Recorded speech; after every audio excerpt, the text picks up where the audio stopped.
안녕하세요. 건강한 라이프 스타일을 위한 영양 정보를 드리는 진이 코치입니다. 40대, 50대가 되면서 건강검진들 많이 하실 텐데요. 건강검진에서 혈당 수치가 조금 높게 나온다고 해서 걱정되시는 분들 많이 계신가요? 그래서 그런 분들을 위해서 오늘은 제가 바로 일반 식단에서 적용할 수 있는 팁을 알려드리도록 하겠습니다. 먼저 왜 40대, 50대에게 혈당 관리가 특히 중요한지를 말씀을 드려볼게요. 우리가 보통은 40대, 50대가 되면서부터는 기초대사량이 떨어지고 내 몸의 호르몬의 변화로 인해서 인슐린 저항성이 증가하기 시작합니다. 특히 식후 2시간 혈당이 140을 넘거나 공복 혈당이 100 이상이라면 주의가 필요하다고 하죠. 그래서 이런 분들은 관리를 해야 되는데 우리가 요즘에는 현대인들 같은 경우에는 집에서도 이렇게 혈당을 측정할 수 있는 측정 기기를 가지고 매일매일 내 건강을 위해서 측정하시는 분들도 계시더라고요. 저희 같은 경우에도 저희 친정 아버지 같은 경우에도 매일매일 아침 저녁으로 측정하고 있고 저 같은 경우에도 혹시나 저도 건강에 이상이 있지 않을까 해서 한 달에 한두 번 정도는 공복 혈당이라던가 식후 혈당을 측정하고 있는데요. 이런 데서 이상이 나오면 내가 갑자기 뭘 어떻게 해야 되지? 병원을 가야 하나? 고민하시는 분들 많이 계실 겁니다. 그런데 이런 분들이 내가 이상이 오기 전에 또는 지금 아주 미세하게 이상이 왔다면 그런 분들에게 제가 알려드릴 식단이 있습니다. 첫 번째는 크롬 섭취인데요. 크롬은 인슐린 작용을 도와서 포도당이 세포로 잘 들어갈 수 있게 도와주는 미네랄이에요. 그래서 하루에 권장약 같은 경우에는 25에서 30 정도인데 브로콜리 같은 경우에 한 컵 정도 드시게 되면 약 22g 정도 섭취를 하실 수 있고요. 현미 한 공기에는 약 2g 정도가 들어가 있다고 합니다. 그래서 내가 이걸로만은 조금 섭취하기가 힘들다라고 하시는 분들도 계시잖아요. 그래도 매일 꾸준히 내 식단에서 크롬이 들어간 음식을 섭취하시는 게 가장 좋고요. 그리고 두 번째는 마그네슘입니다. 마그네슘은 포도당 대사에 관여하는 300여 개의 효소 반응에 필요한 영양소입니다. 그래서 하루의 권장량은 남성분들 같은 경우에는 420mg,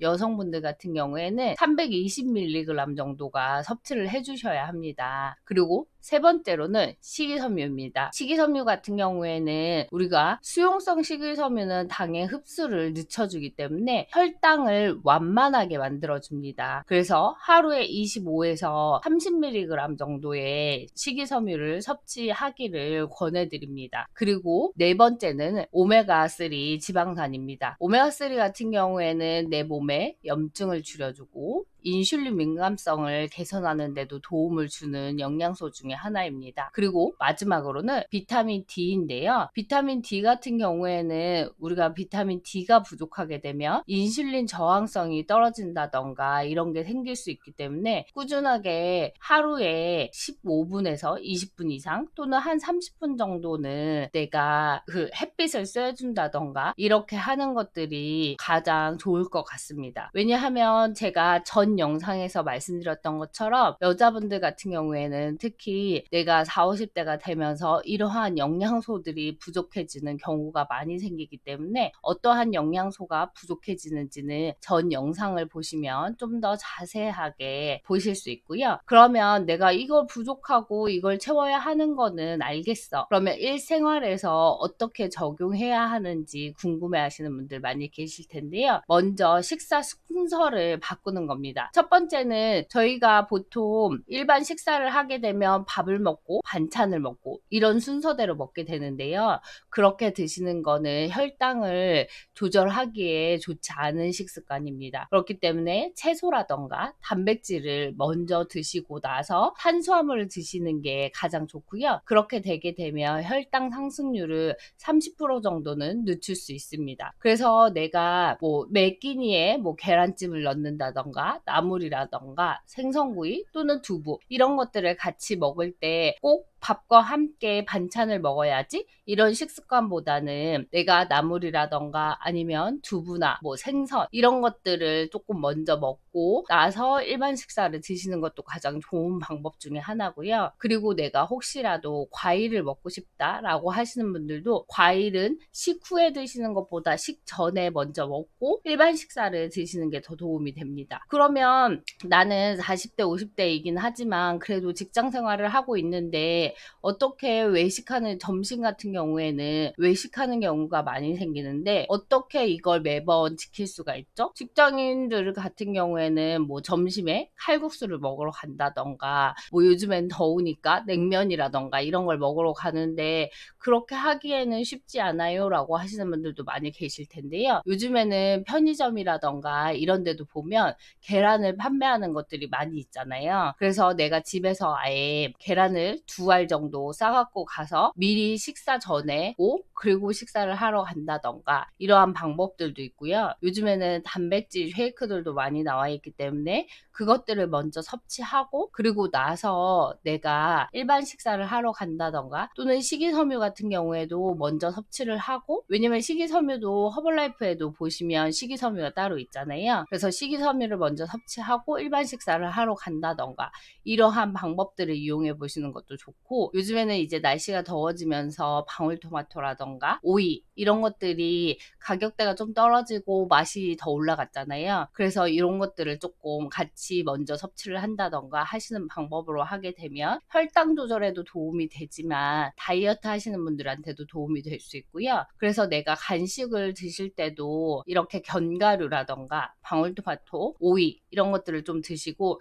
난 좀 달달한 걸 먹고 싶은데 라고 하시는 분들은 베리류를 좀 뭐 블루베리라던가 이런 것들을 드시는 것들을 권해드리도록 하겠습니다. 오늘 알려드린 이 5가지 영양소와 식단법을 꾸준히 실천하시게 되면 혈당 관리에도 도움이 되시고 그리고 영양소는 음식만으로는 섭취하기가 조금 힘드실 수 있어요. 그렇기 때문에 건강기능식품에 도움을 받는 것도 좋은 방법 중에 하나입니다. 그리고 혈당 관리 같은 경우에는 내가 하루 이틀 잘했는데 왜 혈당이 떨어지지 않지? 라고 하시는 분들도 많이 계시는데요. 혈당은 하루 이틀 내가 잘한다고 해서 바로 떨어지고 하는 건 아닙니다. 그렇기 때문에 꾸준함을 가지고 실천하시는 게 가장 중요하고 내가 그 꾸준함을 가지고 실천하시기 위해서는 나만의 방법을 하나하나 찾아가시는 게 가장 좋습니다. 그래서 혼자서 하기에는 내가 어렵다라고 하시는 분들은 지니코치와 함께 건강기능식품을 드시면서 내 식습관을 바꿔나가는 방법으로 하시는 것도 너무나도 좋을 것 같습니다. 여러분들 오늘도 지니코치가 알려드린 거 한 가지만이라도 실천되시는 하루가 되셨으면 좋겠고요. 이 영상이 도움이 되셨다면 좋아요와 구독 부탁드리고요. 여러분들이 혹시라도 나는 뭔가 궁금한데 라고 하시는 분들 계시면 댓글창에 남겨주시면 제가 그걸 스토리로 이용해서 여러분들에게 알려드리도록 하겠습니다. 날이 더운데 여러분들 더위 조심하시고요. 즐거운 하루 보내도록 하세요. 감사합니다.